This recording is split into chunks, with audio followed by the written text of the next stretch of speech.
Hi friends, मैं हम सूर्या है और आप देख रहे हैं बॉलीवुड क्रेजीज। आज मैं बात करूंगा दंगल मूवी के 9 दिनों के कलेक्शंस के बारे में और बहुत ही बढ़िया कलेक्शंस हो रहे हैं इन 9 दिनों में। और कलेक्शंस के बारे में अगर मैं बात करूं तो पहले हफ्ते इस फिल्म ने अच्छा खासा कमाई की थी और एक वीक में इसने 197 करोड़ कमा लिए थे और 8वें दिन इसने 200 करोड़ का भी आंकड़ा पार कर लिया था। बहुत अच्छे से बिजनेस चल रहा था इस फिल्म का। अब एक और दिन का जो कलेक्शन आया ये भी बहुत अच्छा कलेक्शन है, यानी कि 90 दिन को इस फिल्म ने जो कमाई की है वो की है 22.72 करोड़।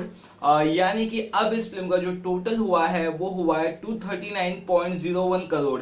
यानी कि अभी तक इस फिल्म ने पहले 9 दिनों में 239 करोड़ कमा लिए हैं। यानी कि इसका मतलब ये है कि फिल्म को, इस मूवी को करीबन करीबन 61 करोड़ और चाहिए ताकि ये 300 करोड़ का टोटल मतलब पार कर सके। और 300 करोड़ का अगर रिकॉर्ड तोड़ेगी तो सुल्तान का रिकॉर्ड अपने आप ही टूट जाएगा। और कहीं ना कहीं अगर आप ध्यान दें, पहले से 9 दिनों में सिर्फ एक ही दिन था जब इसका कलेक्शन 20 करोड़ से नीचे हुआ था, वो भी सेकेंड फ्राइडे को, यानी कि 8वें दिन, जब 18.59 करोड़ इसने कमाया था। वरना उसके अलावा इस फिल्म का कलेक्शन 20 करोड़ के ऊपर ही रहा है।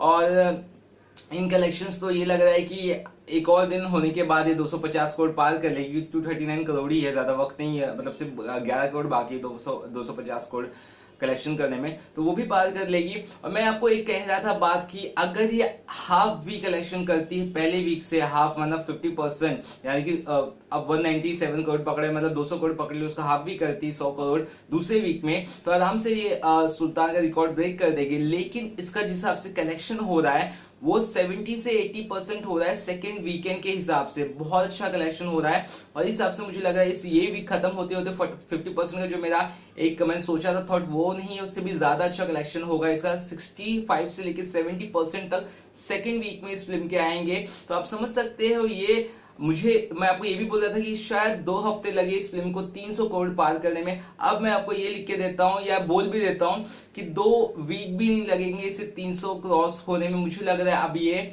12 दिन में या ज्यादा से ज्यादा 13 दिन में 300 करोड़ आराम से क्रॉस कर लेगी। और इसका मतलब ये है कि ये पीके का रिकॉर्ड भी बीट कर सकती है, बजरंगी भाईजान का भी रिकॉर्ड बीट कर सकती है। और उसके बाद 350 करोड़ ऑलरेडी एक्सपर्ट्स ने कहा है, तो एक्सपर्ट्स की हिसाब से भी अगर देखा जाए तो उनके आंकड़े अभी तक सही हो रहे हैं।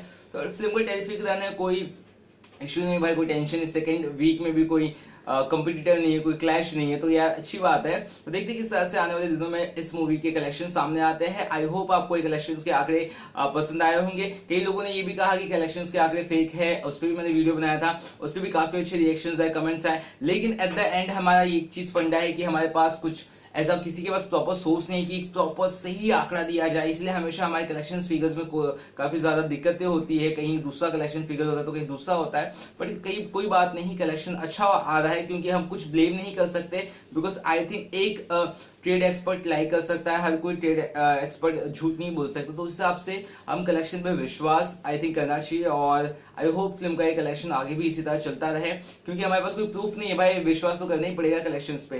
तो कुछ और बॉलीवुड खबरें, इंपॉर्टेंट खबरें पता चलेगी तो आपको जरूर बताऊंगा। चलिए तब तक के लिए बाय बाय।